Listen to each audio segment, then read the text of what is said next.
Welcome and thank you for your time. I realize that you all donate your time to be on the board, and sometimes it's a thankless job. So I'm here appealing your decision on disallowing our hens.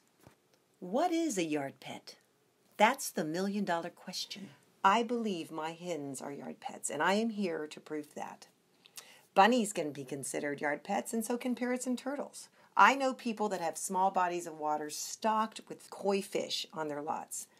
So I guess fish are considered yard pets too.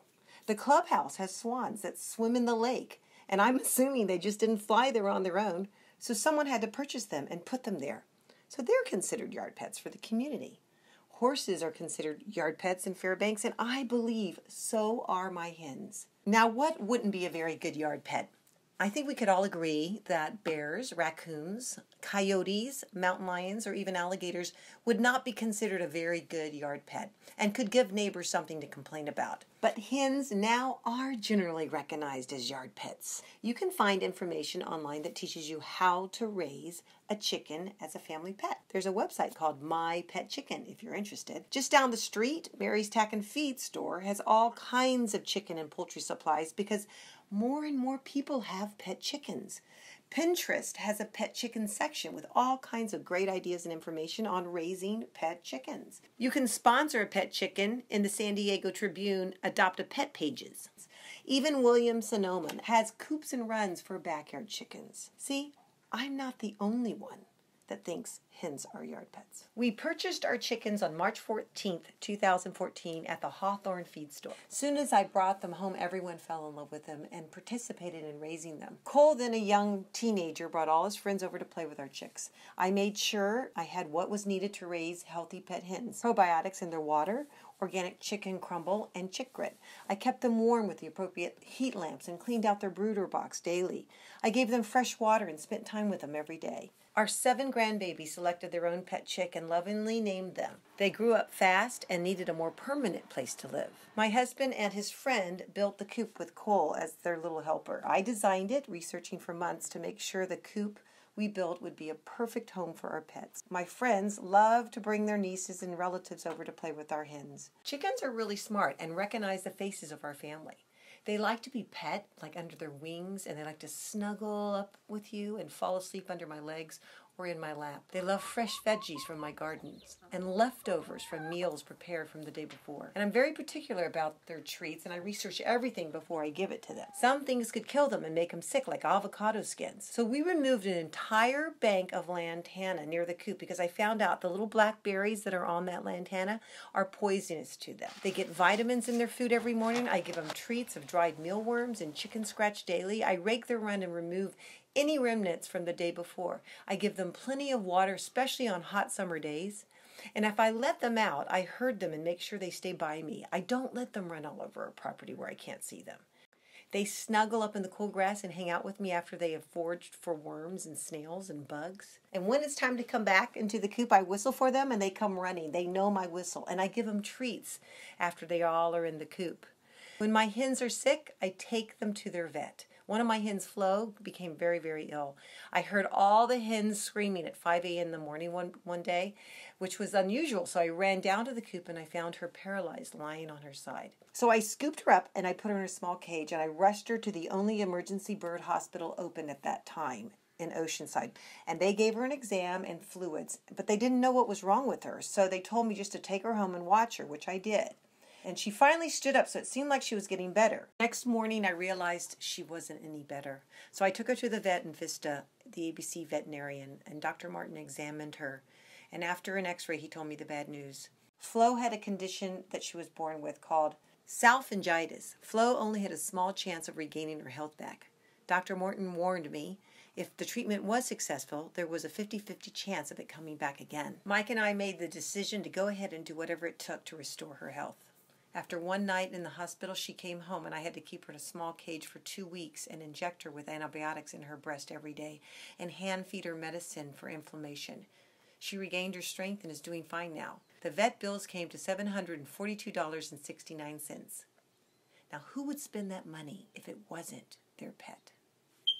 On February 25th, 2015, one of the past boards with Marlena King as president passes a rule 3-2 to ban poultry because they're not recognized as yard pets. By the way, we had our hens for 11 months at this point. We will find out later that the rule was invalid. On June 15th, 2015, we get a letter from the board for us to remove our chickens because we're in violation of the new rule. The association had received a complaint from a resident because they thought my hens were attracting coyotes. Mind you, this complaint did not come from any of my immediate neighbors because when I called them, none of them even knew I had hens. Florence Crick, one of my bordering neighbors on lot 452, confirmed that in an email. Quote from Florence Crick, August 25th, 2015. This is to confirm our conversation today that I did not know that you have chickens in your backyard and we do not see any coyotes in the area. We live on top of the hill looking down on your property. Another neighbor on lot 435 emailed us this. We are residents of lot 435 whose property is adjacent to the Imbergs and is very close to their chicken coop. We only realized that they had chickens when they first arrived. We heard some small clucks and thought, chickens, oh no. I have to say we have not heard a peep from them since, nor have we ever encountered any type of smell coming from their yard. Then it goes on to say, we have always had issues with coyotes in and around our yard. We have not noticed a difference since the chickens arrived. As far as general policy for Fairbanks, we believe these situations should be looked at on a case-by-case basis, similar to the architectural review process. We all have unique properties and believe creating strict policy that would prohibit or allow certain types of animals is a mistake. Thank you, Brian and Kimberly Cox. The neighbors on our north side on lot 450 signed our petition and a statement that says our hens were not bothering them. Masoud Tahibi and Habib Tahibi have power of attorney for their elderly father that lives there. The statement says, I am aware that Kelly Imberg and Mike Padilla have chickens on lot 451, and I am a neighbor. They don't bother me at all, and they're not a nuisance or harmful to me in any way. Those are my immediate backyard neighbors, as you can see from this map. And you can see that the cricks on lot 452, they're 450 feet as the crow flies, and probably more like 600 feet since she sits on top of a hill away from our coop.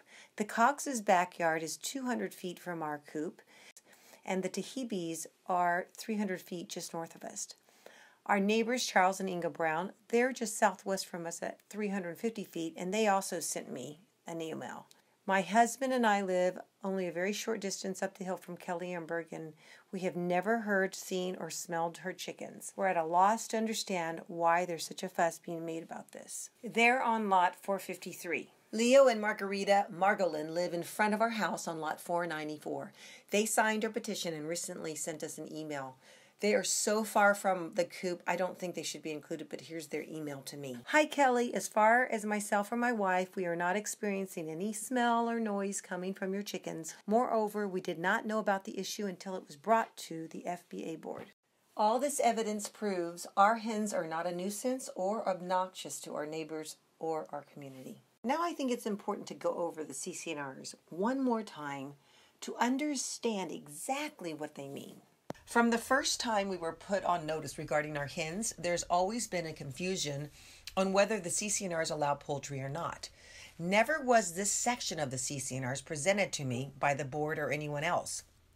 And so I believe that this is the missing link to the answer whether the developers of our community intended for Fairbanks Ranch to be able to raise pet chickens, and finally put to rest the debate of what Section 8 of Article 4 truly means.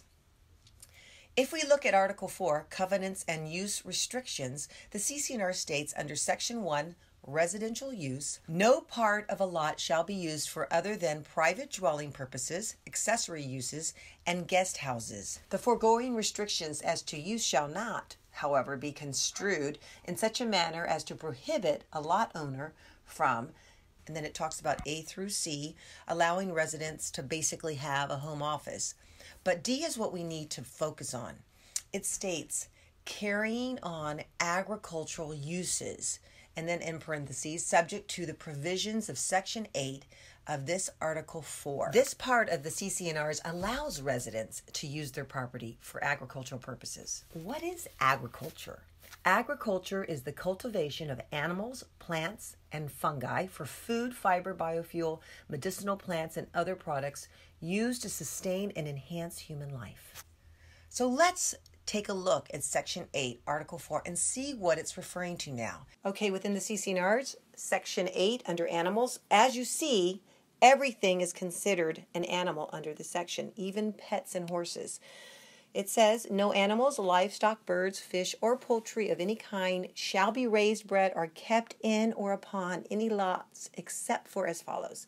Except as follows. So this is alluding to the fact that you can have the above pets as long as you abide by the restrictions below.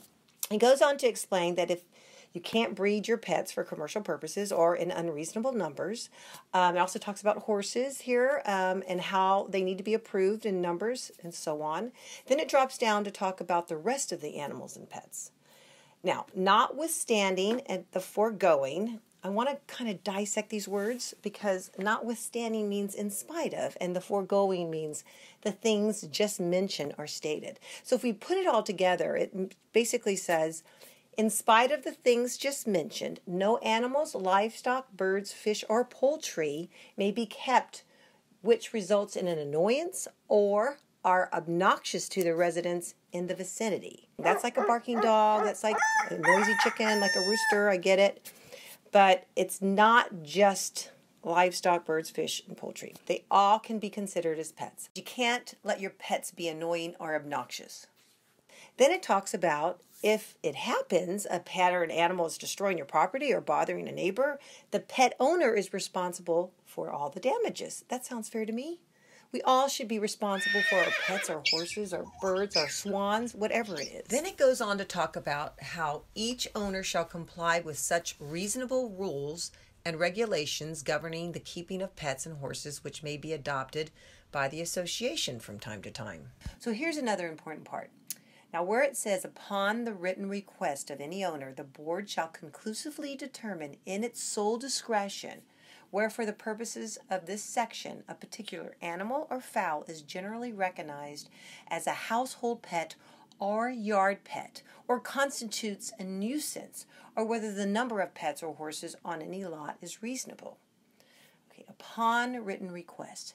This doesn't refer to the resident who owns or wants to own an animal or fowl, but to the neighbor that is bothered by the resident's pet. So the bothered neighbor would need to give a written request, not the residents owning the animal. And the request would be complaining that that dog is barking too much.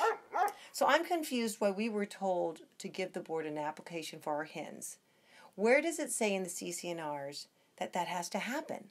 Do you ask other residents to put an application for their pets? Here's an inquiry from a Fairbanks resident that poses that same question. Dear Kelly, I recently replied to your email separately and realized that I have a question about chicken restrictions. Our neighbor, who is a board member and a very nice person, has a large backyard bird aviary of large African gray parrots and other large exotic species. How is the board discriminating between bird species? We have seen a bobcat recently between our yards. Do these aviaries pose the same problem that chicken coops allegedly do? No idea. Interesting how they can choose one over the other. If they're going to vote on chicken coops, then they need to address aviaries too. Otherwise, it's a double standard to me. What do you think? Thanks. Well, it doesn't seem fair to me that hens are being treated differently. I'm just saying. Now, this is where you guys come in, where it says that the board shall conclusively determine in its sole discretion. Conclusive in law means evidence that is either unquestionable because it's so clear and so convincing, or because the law precludes the contradiction. A death certificate is considered conclusive evidence because the person has died. It is so clear that it satisfies the judge and the jury, so it can't be contradicted. To determine means to settle a dispute, and sole discretion means to use good faith and fair dealing when it comes to a determination. Therefore, you need to consider the real facts, the truth from the people that are affected by my hens. The board should not be discriminate when making their determination. And if you have received a letter from a neighbor that's accusing my pets of being a nuisance or obnoxious, then someone of authority needs to research and see if the complaint is valid. We should be informed as residents of Fairbanks what the complaint is and then given a chance to rectify it. So far, we have not been told why we have to remove our pets from our property, even though we have a letter from the board that states a resident can have hens on a case-by-case basis. The dispute should be between us and the disgruntled neighbor, with the board acting as a judge, not the entire community. This decision isn't Marlena King's or any neighbor that isn't personally affected by our pets. Letting them decide if we should be able to have our hens is just not fair or making a decision in good faith. I would like you to really look at the facts, examine any complaints, if there are any, and make sure that they are true and correct before coming to a decision about making us get rid of our pets. We want chickens, don't take them away from us. We want chickens, don't take them away from us. We want chickens, don't take them away from us. Look in here. There you go. That's how it's done. That's how it's done. Feeding the chickens. It's our first day. What do you think about it? Like your new place?